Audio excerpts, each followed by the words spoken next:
শহরের একটি বৃদ্ধাশ্রমে প্রতি মাসের প্রথম রবিবার একজন যুবক আসতো, সৌরভ। না, সে কারোর আত্মীয় ছিল না, তবুও আসতো। সবার সঙ্গে গল্প করত, ওষুধ এনে দিত, কারোর চশমা ঠিক করে দিত, কারোর চিঠি লিখে দিত। একদিন আশ্রমের সবচেয়ে নীরব মানুষ ৭৮ বছরের অমলেন্দুবাবু সৌরভকে একটি খাতা দিয়ে বললেন, বাবা, একটা চিঠি লিখে দেবে? সৌরভ লিখতে শুরু করলো। কাকে লিখব? বৃদ্ধ বললেন, আমার ছেলেকে। সৌরভ বৃদ্ধের বর্ণনা অনুযায়ী সবটা লিখল। চিঠির শেষে এসে সে বলল, ঠিকানাটা বলুন কাকু।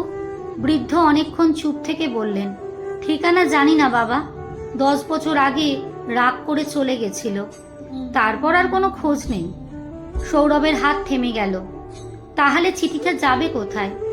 বৃদ্ধ মৃদু হেসে বললেন, কোথাও না, তবু লিখে রাখি, হয়তো কোনোদিনও ফিরে আসবে, তখন পড়ে বুঝবে আমি ওকে ভুলিনি, কোনোদিনও দোষও দিইনি।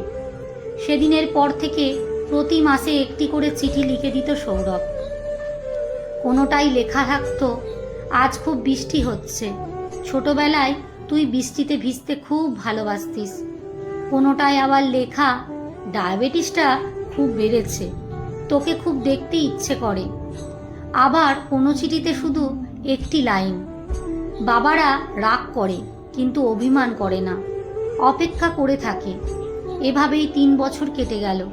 এরপর এক শীতের ভোরে অমলেন্দুবাবু চিরঘুমের দেশে পাড়ি দিলেন। আলমারিতে সুন্দর করে গুছিয়ে রাখা ছিল তার লেখা 36টি চিঠি। আশ্রমের নিয়ম অনুযায়ী তার জিনিসপত্র গোছানো হচ্ছিল। বাড়ির লোককে খবর পাঠানো হয়েছিল আগেই। ঠিক তখনই একজন মধ্যবয়স্ক মানুষ ছুটতে ছুটতে এসে বললেন, আমি অমলেন্দু মুখার্জির ছেলে। ঘরে জুড়ে নিস্তব্ধতা নেমে এলো। লোকটি কাপা গলায় বলল, অনেক বছর বিদেশে ছিলাম, রাগ করে ফোন করিনি, বাড়ি ফিরেই বাবাকে বাড়ি নিয়ে যেতে এসেছি। সৌরভ কোনো কথা বলল না, শুধু 36টি চিঠি তার হাতে তুলে দিল। লোকটি মেঝেতে বসে একটার পর একটা চিঠি পড়তে লাগলো। শেষ চিঠির শেষ লেখা, যেদিন ফিরবি সেদিন তোকে আমি কোনো প্রশ্ন করব না, শুধু বলবো, খেয়ে নে বাবা, অনেক শুকিয়ে গেছিস। চিঠিগুলো পড়তে পড়তে মানুষটা ভেঙে পড়ল।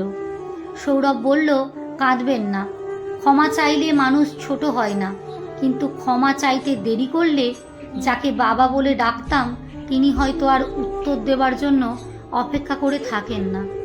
বাবা মায়ের ভালোবাসা শেষ পর্যন্ত হার মেনে নেয় সন্তানের কাছে। তাদের একটাই ইচ্ছে থাকে, আমার সন্তান যেন থাকে দুধে ভাতে। কলমে কেয়া দাস, পাঠে অঞ্জু বিশ্বাস।